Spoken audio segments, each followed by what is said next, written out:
Cisco उतरेगा। San Francisco शुमाली America का शहर है। फिर तुम्हारा जहाज़ वहाँ से पश्चिम की जानिब परवास करता हुआ और बहरे अलकाहिल के ऊपर से गुज़रता हुआ हांग कांग के हवाई अड्डे पर उतरेगा। हांग कांग मुल्क चीन का एक बहुत बड़ा शहर है।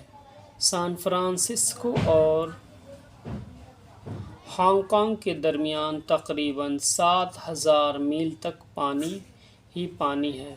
फिर तुम्हारा जहाज़ पश्चिम के रुख पर उड़ेगा और बर्मा नेज़ आसाम के ऊपर से गुज़रता हुआ ठीक शहर दिल्ली के पालम हवाई अड्डे पर आकर ठहर जाएगा। देखो, दिल्ली से पूरब आसाम है, पश्चिम कराची है और बसरा तुम्हारे जहाज़ दिल्ली से पश्चिम को परवाज़ हुआ और लगातार पश्चिम ही के रुख पर उड़ता हुआ यहाँ तक कि पूरब की तरफ से दिल्ली वापस आया। उससे मालूम हुआ कि ज़मीन गोल है और इंसान की आबादी उसकी गोलाई पर है।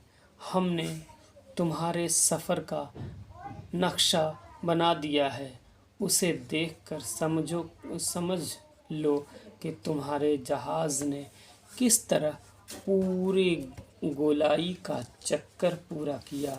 अज़ीज़ दोस्तों, अज़ीज़ बच्चे और बच्चियाँ, आप इस सबक को पढ़ करके और अब बताएंगे कि क्या आपको पूरी दुनिया के बारे में समझ में आया कि आपका पूरा दुनिया कैसे गोल है, किस तरीके से हम एक ही तरफ सफ़र करते करते अचानक दिल्ली से गए और दिल्ली ही आ गए और कभी अपना रुख भी नहीं बदला।